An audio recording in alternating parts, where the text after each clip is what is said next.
I hope I have enough explanation, but let me see.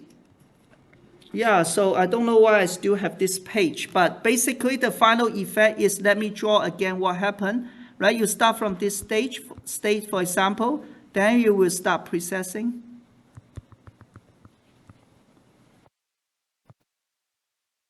I should not use the blue one, actually. Right, so maybe you start from this state, and then you process and spiral downward. And as you said, actually, I simplify a lot because it is actually very slow. So actually, I have many terms before I go to the South Pole. Yeah. When we looked at the not gate, we never really took into account this precession. We always, we're doing the velocity rotation. Yeah. Doing it on one axis. Yeah. So why? But because that was just from the algorithm perspective, we just say it goes down, right? But now how do you implement it physically? For example, in this case, I can implement by using a wire, like what you said, on my IC chip, right? I cannot have, it's difficult for me to have a large magnetic field. This large magnetic field may just be zero, go through the whole chip. Every qubit in this chip get B0. But then at individual qubit, sometimes one of them I need to change, the others I don't want to change, right? Then I have this qubit, right? So this is a way for me to bring from the north to south pole for individual qubit. If you add a X qubit horizontally, then all the qubit on the chip will feel the same magnetic field, or will precess downward. Right? So there's an implementation. Yeah. Sure. So now that we have these two rotations that we can do, can we effectively implement every gate with these two? For single qubit gates, yes, right? Because now I can do precession. Remember, we can decompose all the gates into three Euler operation, right? First rotate about Z, and then rotate about Y, and then rotate about Z again. Yeah. So in principle, we can do it. But here I'm using the X, so maybe go back in assignment, I ask you to implement Y. And just the same, I just want you to go through the math. Yeah, for one qubit gates, yeah, we can implement anything now. Okay. So it will be interesting to understand a little bit more this rotating wave approximation. So from this perspective, yeah, looks like, okay, you say this is high frequency, I ignore it. But exactly what happened, and this is also related to the rotating frame. So let's take a look. So if we look at just look down the broad sphere or the 3D space actually, right? If we look down from the North Pole, this is X, this is Y, right? And then we say we have the magnetic field that is oscillating. So it means what? Well, at the beginning, maybe it is that large at time equal to 0. And then gradually it becomes smaller, smaller, and then it go to the opposite direction, right? So this is T equals 0, and eventually this is equals to omega 1 divided by 2, not omega none divided by 2, it should be the total time, right? Maybe the period divided by 2. And then after another period, you come back, right? Do you see this field? The field that is like pointing back and forth, right? I can model this as this. This is the same as this. If I claim that, if I generate another magnetic field, I can claim that this is the same as this. And of course, the peak is B1. And I claim that this is the same as this if I have a magnetic field rotating in this direction with omega 1, another field rotating in this direction with omega 1. But both of them have a magnitude of B1 divided by 2. Now, why is that? Because the Y component will get cancelled. Because they're going in opposite direction, right?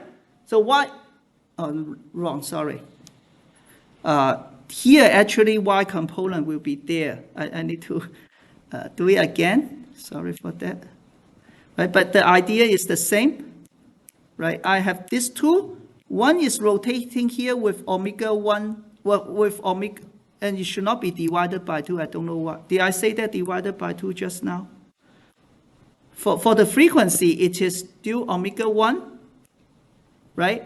But then the magnetic field is B1 divided by 2. B1 divided by 2, right? So what is the component, y component? By equal to what? When they are just rotating these two magnetic field? 0. 0, right? Because it is B1 divided by 2. Let's say this is theta, right? Cosine theta minus B1 divided by 2 cosine theta, right? Right, because they're opposite direction, right? So this is 0. But what is Bx? Now, we can try to do this carefully. So it is B1 divided by 2, right? And then, but you have 2 of them, right? Because you have 2 of them pointing in that direction, so it's times 2, right? Because they all point in the same direction. Do you see that? So it's a B1 divided by 2 times 2. And then, maybe this is not good, but I just call it omega 1t. Right? So when t equals 0, it's just equal to B1 times cosine omega 1t. When omega 1t equal to pi over 2, you get 0. Right? This is exactly the magnetic field we have here. I may be confusing by introducing theta, but theta you can think of pi divided by 2 minus omega 1t. Whatever. Yeah? Is that okay? This isn't an approximation though, right? No approximation yet. No approximate. It is full solution. Yeah. And now, if I say, hey, let's make omega 1 equals to omega L. So this is the precession, right? Then when omega 1 equal to omega L, one of them, right? One of them is tracking the qubit. Right? Because the qubit is rotating, right, in the broad sphere. And one of them is tracking the qubit because they have the same angular frequency. Another is going into the opposite direction. Remember, this is the C axis, right? This is the C. So the qubit is rotating here. So one of them is tracking it, right? The qubit is rotating. And then we change the frame, right? We change the frame to the qubit frame or the rotating frame, right? I should not call it qubit frame. No one call them. We call it a rotating frame. Right? So just imagine yourself. Now you're just traveling with the qubit. Okay, then what do you feel? Then this frame becomes this. I have a field which is B1 divided by 2. And, right, I should do this. I have a field which is B1 divided by 2. And then I have another field which is B1 divided by 2, but it's rotating at the speed of 2 omega L. Correct? In the left frame, you have 2 vector going in opposite direction. Now I decide to follow one of them. Then this one is stationary. The other is going at 2 omega L. Yeah? So again, now we can have approximation. We say that this guy is fast. It's running at 2 omega L. So think about that. I have physics. And then, yeah, the magnetic field is changing, but it's so fast, I only feel the average of the magnetic field due to this 2 omega L. Make sense? If you shine a magnetic field from left to right, yeah, I feel magnetic field going from left to right. But then you're rotating around me very fast. What I feel is that on average, I don't feel any magnetic field. Correct? Because I cannot respond that far, right? That fast, right? So this is, isn't that this is the same as just a stationary magnetic field at B/2? And just like Lamarck precession, the rapid frequency. So is equal to B1/2 times E divided by M. Because for Lamarck precession, you have B0, I get B0 E divided by M frequency. And now your effective field is B1 divided by 2, not B1. So it is B1 divided by 2 E over M. So that's what I want to say, an intuitive way to understand this, right? The math all show that this is correct already, but this is just intuitively that why the magnetic field is half in this case. Okay, so we're going to do another case that is not half.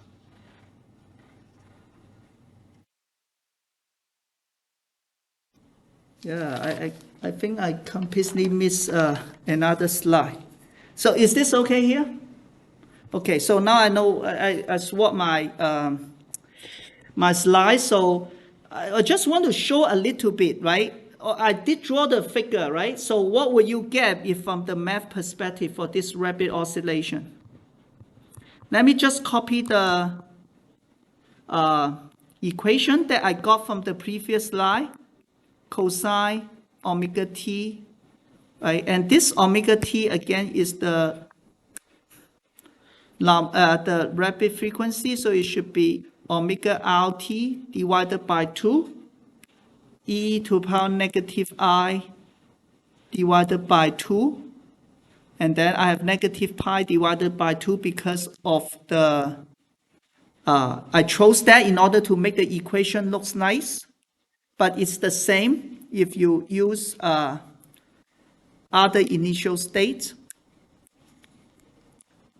Sine theta plus omega RT divided by 2 e to the power I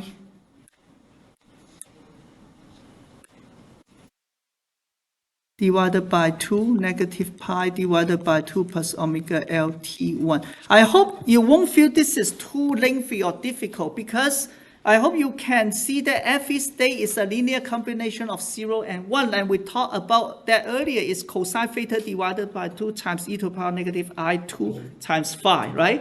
And now because of the precession, and also the rotation, rapid oscillation, our theta becomes theta plus omega RT, and this angle becomes plus omega LT. That tries to say that it's rotating.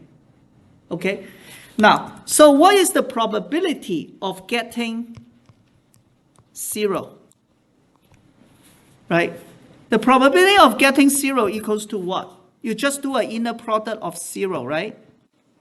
And then get the square, right? Basically, it's just the coefficient square. And this is, what is the magnitude of this guy? 1, right? It's a phase. So basically, this is just equal to cosine theta plus omega RT divided by 2. And let's do something simple. Let theta equal to 0. Assume theta equals. Then this is just cosine omega RT divided by 2, right? So my square. The probability that I will get 2 when I'm doing this rapid oscillation at time t equal to cosine square omega t divided by 2, right? What's the so here I don't know, I should not put 1. What's the probability of getting 1? Is, yeah, right? You can use this, right? And again, it's just the same, sine square. If I assume theta equal to 0, right? Assume theta equal to 0, okay? So that's what I want to show you, because usually the people will talk about this. So if I look at the probability, right? So start from 0, I have 100% of chance getting 0. And you will see something like this. So what does it mean? Here, I repeat again. And this is equals to, because it is square, okay? Because it is square, so this is just equal to omega R I even need to derive again, right? So this is when it go to pi over 2. This what I'm trying to say is when it repeats, it is when omega r divided t divided by 2 equals to pi. Right? When it is pi, it repeats because it's square, right? So which means that this is the time equals to 2 pi divided by omega r. Am I right? Yes? Say again? Oh, this will be the full gate cycle. Yeah, full gate, you go back again. Yeah. So this is for the 0 state, right? And then the 1 state, of course, is just 1 minus 0, right? Then you will get this. This is for the 1 state.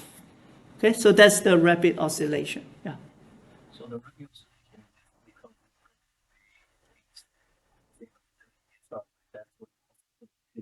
Yeah.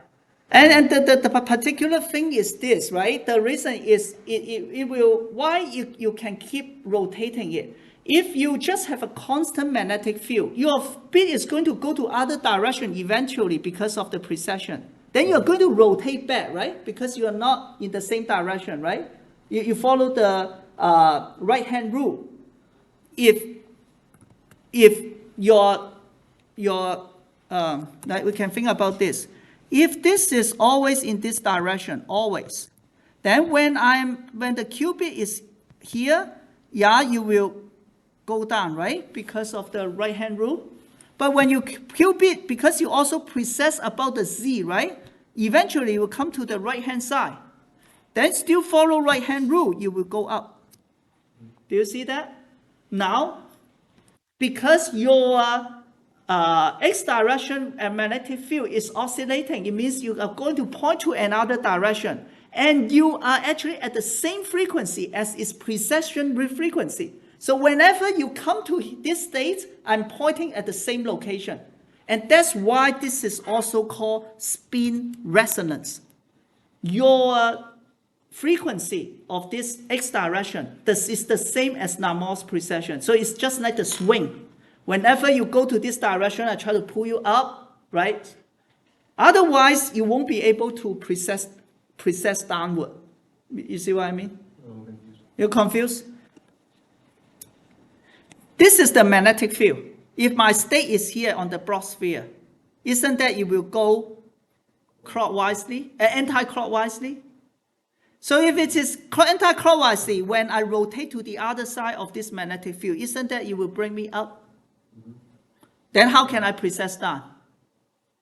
I cannot, right?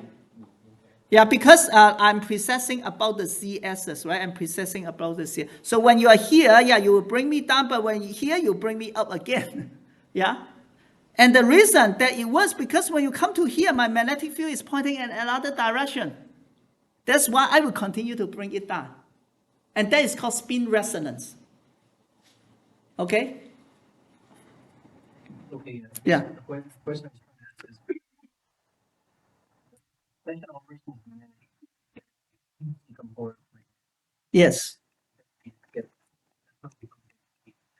AC magnetic field is on To go down. to go down. Yes. Wouldn't that complicate things if you were trying to go in a direction? No, again, right? We just say if you want to have a constant one, then now you need to have another large magnetic field in the x direction. How are you going to implement that for the whole chip? Every qubit field that magnetic field. Yeah, it complicates things, right? But you cannot do this. How can you have a large magnetic field only locate to 100 micron area? Just think about how, when you say complicate, tell me a simple way. Oh, I don't know. No, I mean, what I'm trying to say is that you are trying to say why we need a constant magnetic field plus an AC magnetic field in order to bring from the South Pole to the North Pole, right?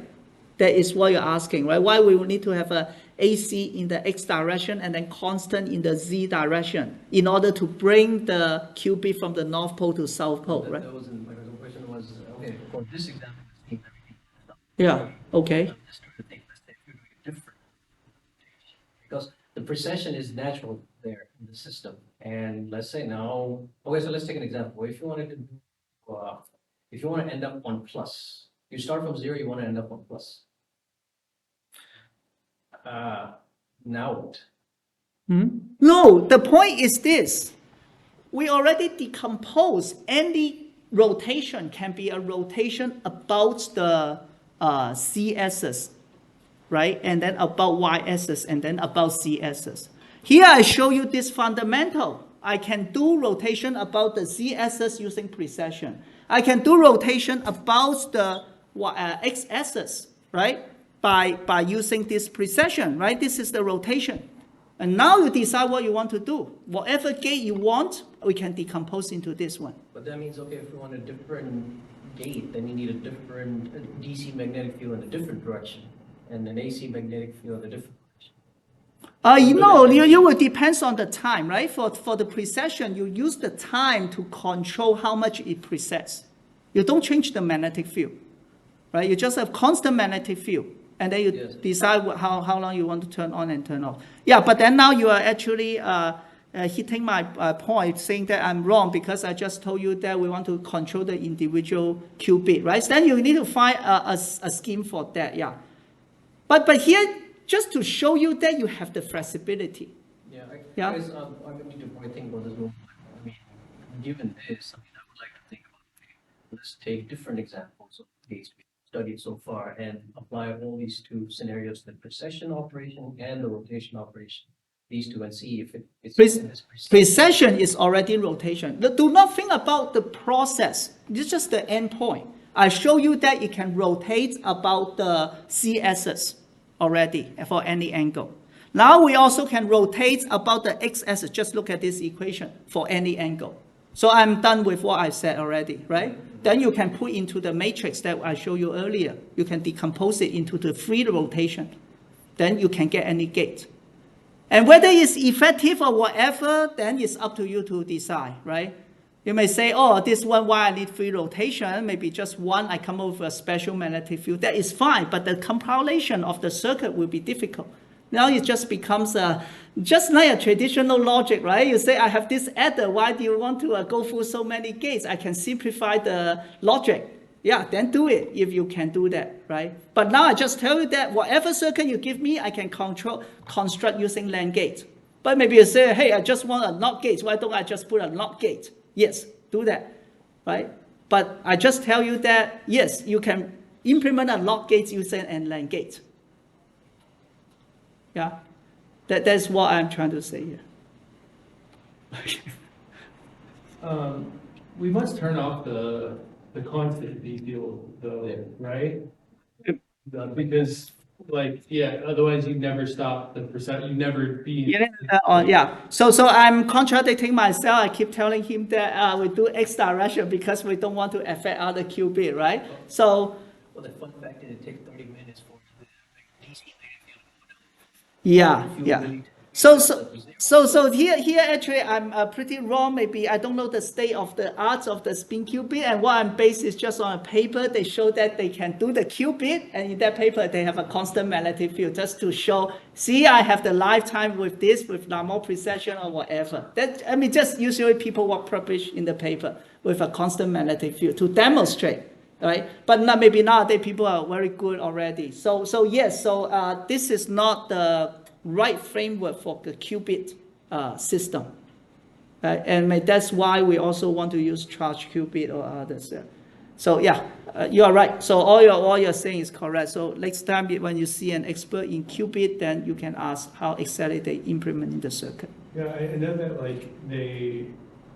some of the earlier qubits were just NMRs that they would use. Yeah. And that has a constant, it's a permanent magnet. That's constant. Yes. So somehow they're able to make, do cubic gates with a constant field there. Yes, this is completely based on MMR, this formalism, right? But the point is they might only demonstrate that it works, all right? But did they really demonstrate a scalable quantum computer? Then there's another thing. I think they only did they implemented a CNOT gate and maybe did the Deutsch algorithm or something. Right. On a 2-qubit NMR. Yeah. So now the worry is like what he said, if you put all together, they all feel the magnetic field, then that would be a problem. Yeah, so I'm limited to that, okay. Okay, so we are done with this, then we will still spend time to do some more math, which is important again because we want, the previous one is more intuitive, you actually can feel a lot. Here also, but this one can help you to map to the superconducting qubit and others, yeah. Can you go over, sorry, one more time, just the quick, the intuitive way to get the Rabi frequency? Here? Yeah, so basically what I'm saying is this. You have this magnetic field oscillating in the x direction, right? Yeah. It can be decomposed into two rotating vectors. Right? So now, then I decided to, but when you decompose into two, the magnetic field need to be divided by 2, right? Now then, I will just just go to the frame, rotating frame of the system, like I'm sitting on the qubit on the broad sphere, right? So I'm following the qubit's rotation, right? In that case, one of the vector will be constant, and then the other is running at 2 omega, very fast, right? And this very fast magnetic field is not going to affect me because it's very fast, right? I feel the FH. So that is called rotating wave approximation. But now because it's pointing down, I only feel this one, so it's B1 divided by 2.